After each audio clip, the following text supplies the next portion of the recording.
Alright, bitches, we're on an episode 29 of Dragon Ball Super. This one is called It's Settled. We're holding a martial arts match. The team captain's even stronger than fucking Goku. No way! Mazaka can't be! But we'll see. Is there actually someone else stronger than Goku? Let's find out. Alright, so the episode picks up where the last one left off, where they're still talking about what's going to go on with this tournament. And Champa decides that he wants the tournament to be held on a nameless planet that's in, like, kind of in between the neutral space of the two universes. Beerus agrees to that, but the planet doesn't have an atmosphere and it has very little sun. And Beerus says since Champa was the one who wanted to do it there, he can fix that problem. But we've seen, fucking Whis can, reset time, basically. So I'm pretty sure Vados or Whis could probably fix that little problem. Then at that point, they start talking about what they want to do with the rules.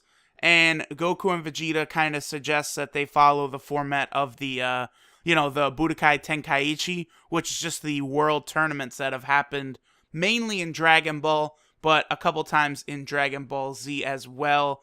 Vegeta also wants a simple written test so that like a big, dumb, powerful monster couldn't join that wouldn't even be capable of understanding the rules. Now, they say that the tournament is going to be a week away, and Whis explains that it's actually going to be 5 days away for Goku and Vegeta based on like what solar calendar they're using and bullshit like that.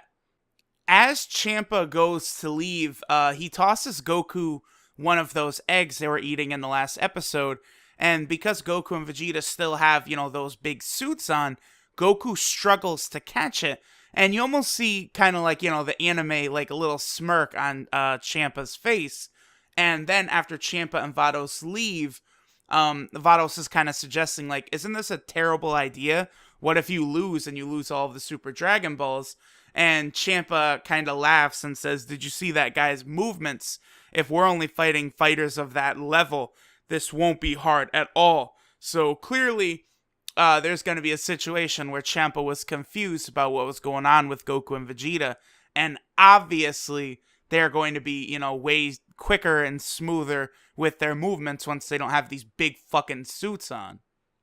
Goku and Vegeta then kind of like take turns discussing like what their goals are, who's gonna go first, different things like that. Vegeta wants to be number one. Goku wants to be the first one to fight. He wants to beat everyone on, the Universe's Six's team. Then Goku, Vegeta, Beerus, and Whis, they head down to Earth to explain to Bulma exactly what's going on, because they want Bulma to make a radar for the Super Dragon Balls.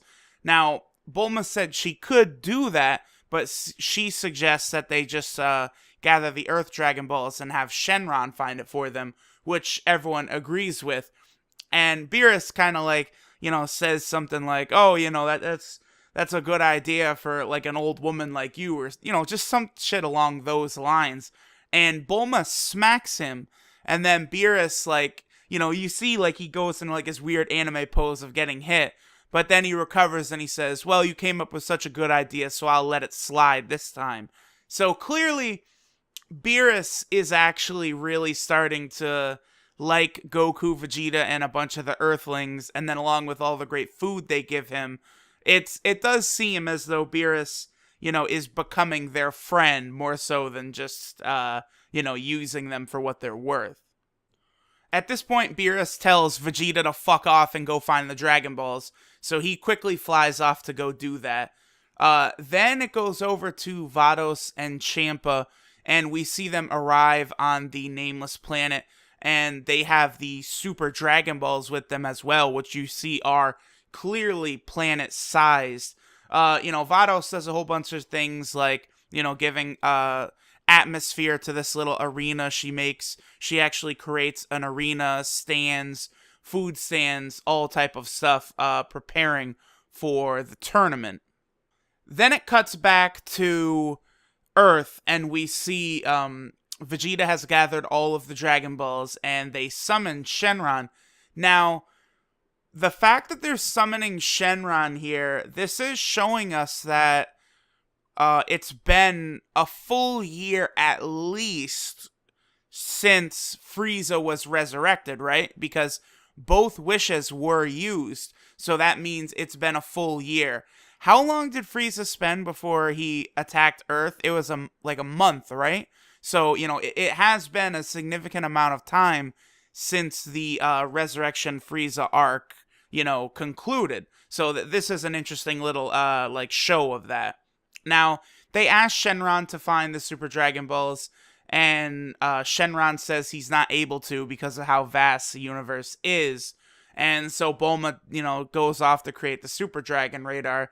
And it's funny, Beerus, just tells Shenron to get out of here, and Shenron's like, do you want a wish? And Beerus is like, my wish is for you to fuck off, get the hell out of here. And, Shenron kind of flies away or whatever. And Goku, it's funny, it kind of zooms in on Goku, and he's like, oh, I feel like I forgot something. And he's like, oh, I should have wished King Kai back to life. And it's like, God damn it, they still haven't brought my boy King Kai back to life? At this point, it's been years and years and years. Fuck. Then we see some more action with Vados and Champa, and they're kind of, trying to decide on who their fighters are going to be for their Team Universe 6 team. And Champa says that since Beerus' team has 2 Saiyans, that they should also get a Saiyan.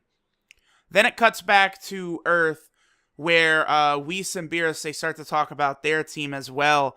And they talk about a fighter, Manaka, who I guess is supposedly the strongest person that Beerus has ever fought, and that's going to be Beerus' pick for the team. Goku, kind of gets in Beerus' face, real excited, and Beerus, brushes him off and, says, no, you're not going to be fighting him. You're only worried about fighting Universe 6 people. And then they fly off, and Beerus says that he'll leave it to Goku and Vegeta to find the other 2 members of their team. So far, they have Goku, Vegeta, and Manaka, and then they just need 2 more. Alright, then it's the next morning, and Bulma has already finished the Super Dragon Radar, I guess showing just how fucking insanely smart Bulma is. And then it kind of has a little bit of a flashback to the moment where Beerus left the night before, and Whis says that he's going to pick them up in 5 days for the tournament, and Bulma, kind of thinks out loud, this Champa's not very bright, is he? Because he could just use the Super Dragon Balls to restore the Earth of his universe. And Beerus kind of responds that, well, the Super Dragon Balls for a god are just an excuse for us to fight. And he kind of, it seems like he's messing around, but he kind of says, if he had all of these Super Dragon Balls, he would wish for the annihilation of, the world or all the planets in the universe or whatever. And, Goku and Vegeta, they don't, take it too serious. Goku's like, oh, but then there'd be nothing good to eat. And Vegeta's like, yeah, there'd be no fun in that type of universe. But Bulma, loses her shit about that. Really, really freaks out. Beerus also mentions that if Universe 6 should have Super Dragon Balls, then Universe 7 should also have a set of Super Dragon Balls. Now, then at this point, it, comes back to the present time when Bulma has completed the Super Dragon Radar. And, she's really freaking out, thinking that Beerus would, try and destroy the planet or whatever. So she wants to take the Super Dragon Radar to the center of the universe. That's where it needs to go in order to, scan the whole universe and find where the last Dragon Ball is. And she wants Goku and Vegeta to help her, but they're not interested.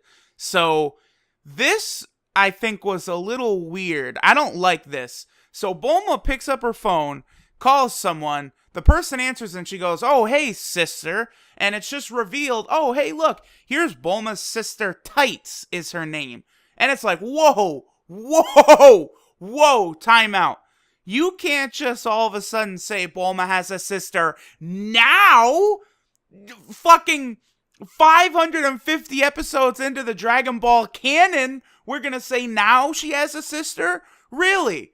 Why didn't she mention that during the King Piccolo arc when Piccolo is gonna destroy all of the cities, and Bulma's freaking out about her parents. Oh, my parents, I gotta call home.